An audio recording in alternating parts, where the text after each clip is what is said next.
भैया कथा सुनते सुनते ये झाड़ फूक होते होते जिस दिन संसार के भोग विषय कड़वे लगने लग जाएं, समझ लेना चाहिए अब ये मुक्त हो गया। एक संत का स्मरण हो आया हमें, उनका नाम था श्री हीरादास जी।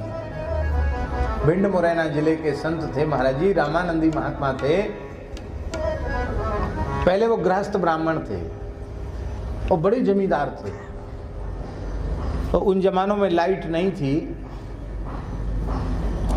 तो लालटेन जला करके, और गांव में एक कोई व्यक्ति जो थोड़ा बहुत अक्षर मिला के बाँचना जानता, ऐसा व्यक्ति रामचरितमानस की चौपाई बाँचता था और जो अर्थ लिखा हुआ वो अर्थ बाँचता था और सब सुनते थे।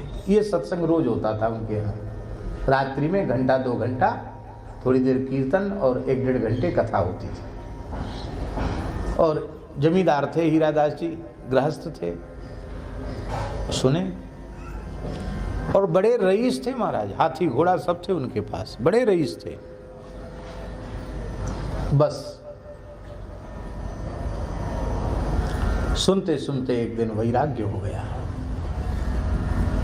और जब हीरादास जी को वैराग्य हुआ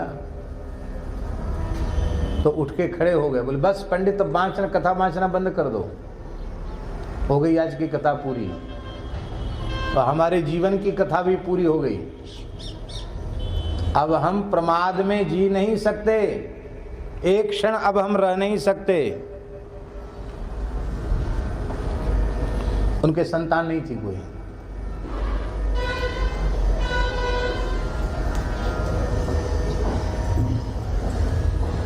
बोले जिसको जो चाहिए सो ले जाओ, लूट लो, जिसको जो चाहिए ले लो। अपनी पत्नी को बुला के कहा कि तुमको अपने घर उठा के जो कुछ ले जाना हो ले जाओ, आज रात सब लुटाने वाला हूं मैं। लोग सोचते थे क्या दिमाग में गर्मी चढ़ गई, क्या हो गया। उन्होंने तिजोरी खोल के सोने की हमेल निकाल निकाल के कुत्ता कुत्तियों के गले में बांध कर उनको भगा दिया। कुत्ता कुत्तियों के गले में सोने के हमेल बांध दिए, बाप जाओ। क्यों? इसके लोभ से तुमको कोई पालेगा तो तुमको 2 टुकड़े तो देगा। महाराज गांव में लूट मच गई उनके घर में, लूट लो, लूट, जिसको जो चाहिए ले जाओ। सब लुटा करके एक पिछोरी कंधे पर डालकर वे गृह त्यागी विरक्त हो गए। उनकी पिछोरी लटकती रहती थी और यहां आज दिखाई पड़ रहे हैं, और आज ही प्रयाग में भी दिखाई पड़ रहे हैं, हरिद्वार में भी दिखाई पड़ रहे हैं, बद्रीनाथ में भी दिखाई पड़ रहे हैं। ऐसे सिद्ध पुरुष हो गए हीरादास जी।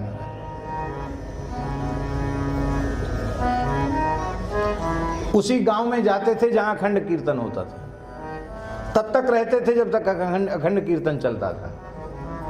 कीर्तन के बीच में ही पड़े रहते थे।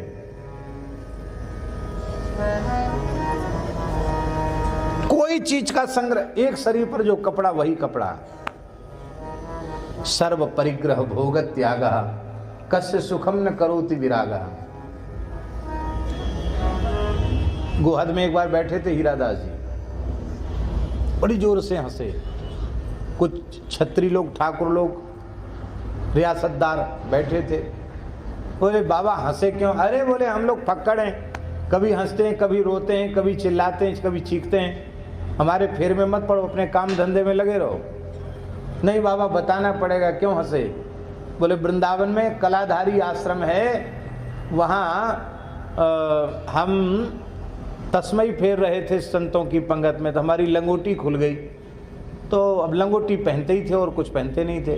बोले हमारी लंगोटी खुल गई तो सब हंसने लग गए, तो सबको हंसते देखकर हम भी हंसने लगे। अरे बोले बाबा जी दिमाग तो आपका ठीक है, आप कहाँ यहाँ भिंड जिले गोहद में बैठे हो, कहाँ वृंदावन कलाधारी आश्रम, वहाँ लंगोटी खुल गई। बोले हम इसलिए तो कहते थे कि तुम मत पूछो, अब बताया तो विश्वास नहीं करते हो। तुरंत उन्होंने घुड़सवार दौड़ाए वृंदावन। कलाधारी के उस समय के जो महंत जी थे उनसे पूछा, बोले भोला हीरादास जी 15 दिन से तो यहीं थे, उन्हीं की तरफ से रोज भंडारा हो रहा था। ये बात बिल्कुल सही है। तस्मई फेरते फिरते उनकी लंगोटी खुल गई। ऐसे सिद्ध पुरुष थे हीरादास जी। ये वैराग्य कैसे हुआ? ये वैराग्य हुआ कथा सुनने से। जब तक संसार के यथार्थ स्वरूप का बोध नहीं होगा तब तक संसार प्रिय लगता ही रहेगा, तब तक संसार से वैराग्य भला क्यों होगा? संसार के वास्तविक स्वरूप, इसकी दुख रूपता, इसके विनाशित्व, इसकी नश्वरता, इसकी स्वार्थपरता, इसका बोध भगवान के मंगलमय चरित्रों के श्रवण से ही होता है, सत्संग से ही होता है। जब ये कड़वे लगने लग जाएंगे भोग, तब इनको छोड़ना नहीं पड़ेगा, अपने आप छूट जाएंगे। अब एक बात और कह रहे हैं गोस्वामी जी कि असमंजस अस हृदय विचारी, असमंजस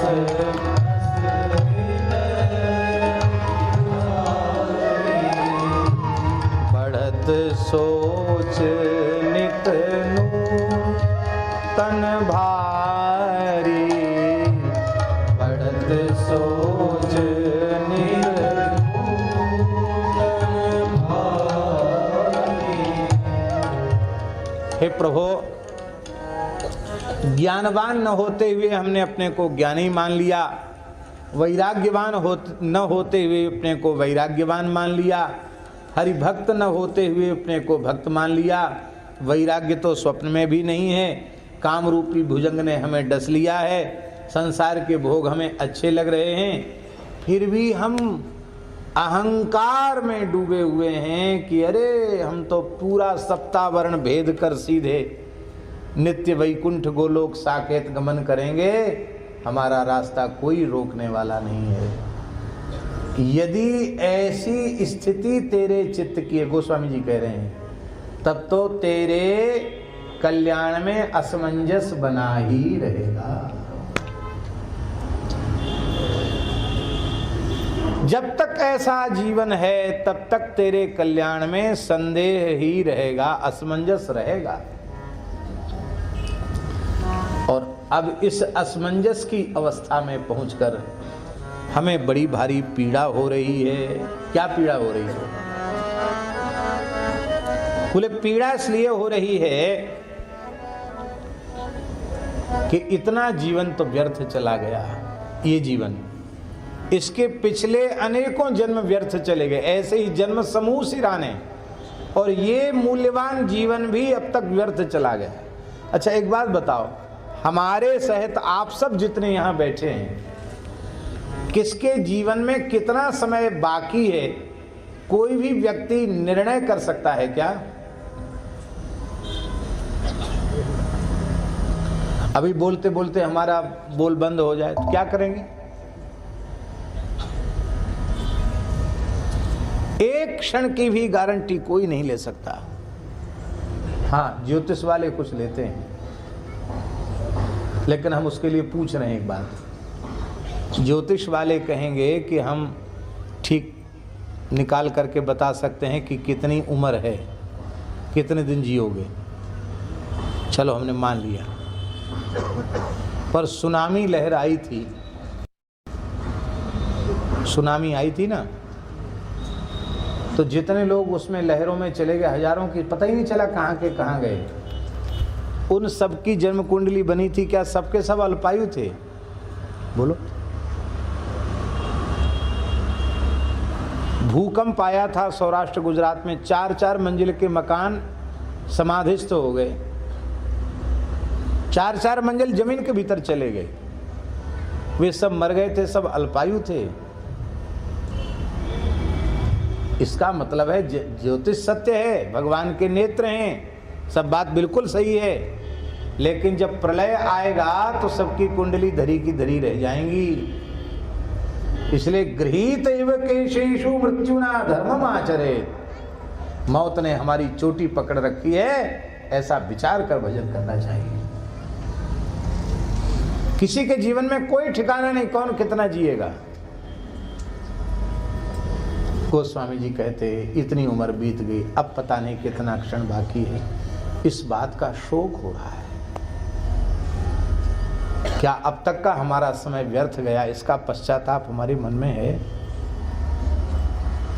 यदि अब तक के जीवन में जो कुछ घटित हुआ उसका पश्चाताप हमारे मन में होता तो हमारा वर्तमान जीवन सुधर जाता। लेकिन हमारा वर्तमान जीवन सुधरा नहीं, ढाक के 3 पात जैसे पहले थे वैसे ही अब बने हुए हैं। क्या लाभ मिला हमको? कोई लाभ नहीं मिला। देखो, श्वेत वस्त्र होता है, उसको आप ऐसे ऐसे उंगली से थोड़ी देर तक करो तो उसमें धब्बा आ जाएगा। और काला कपड़ा हो, उसको ऐसे ऐसे नहीं, खूब रगड़ो हाथ से, कुछ नहीं होगा। सूरदास कारी कामर पे चढ़े ने दूजो रंग। ऐसे ही मनुष्य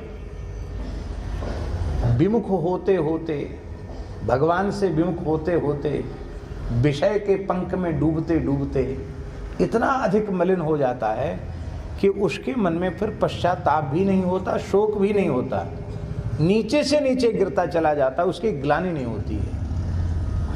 हमें अपने किए हुए पर पश्चाताप नहीं हो रहा है, ग्लानि नहीं हो रही है, ये हमारे जीवन का सबसे बड़ा दुर्भाग्य है।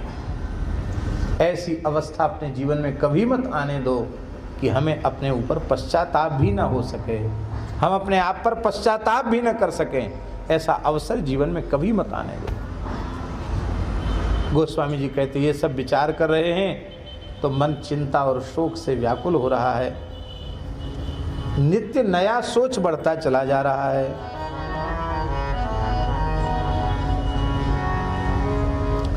दुख क्या है?